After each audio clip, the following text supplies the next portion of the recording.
ये कहानी एक छोटे से गांव की है जो चारों तरफ घने जंगलों से घिरा हुआ था।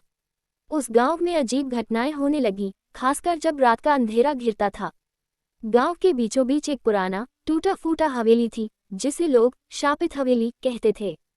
कोई भी उस हवेली के पास जाने की हिम्मत नहीं करता था, क्योंकि कहा जाता था कि वहां जाने वाला कभी लौटकर नहीं आता। एक दिन गांव के तीन दोस्त अर्जुन, मोहन और रघु उस हवेली की सच्चाई जानने का फैसला करते हैं। रात के वक्त वे तीनों बिना किसी को बताए हाथों में मशालें लेकर हवेली की ओर बढ़ते हैं। हवेली के दरवाजे पर पहुंचते ही अर्जुन को एक अजीब सी ठंडक महसूस होती है, जैसे कोई अदृश्य ताकत वहां मौजूद हो।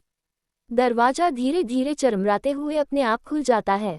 जैसे ही वे अंदर कदम रखते हैं, हवेली के अंदर का माहौल और भी डरावना हो जाता है। हवेली के अंदर चारों तरफ मकड़ी के जाले लटक रहे थे और फर्श पर धूल की मोटी परत थी।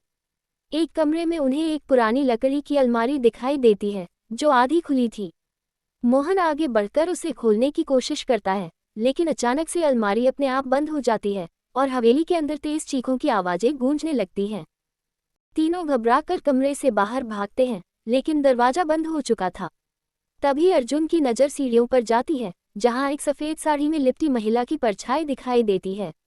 वह धीरे धीरे उनकी ओर बढ़ने लगती है।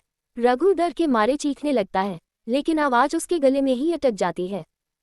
वह महिला और पास आती जाती है और अचानक से हवा में गायब हो जाती है। तीनों दोस्त समझ जाते हैं कि यह कोई सामान्य जगह नहीं है।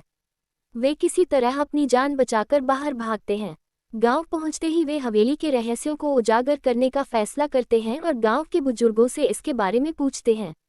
तब उन्हें पता चलता है कि सालों पहले उस हवेली में एक परिवार को बेरहमी से मार दिया गया था और उनकी आत्माएं आज भी वहां भटकती हैं।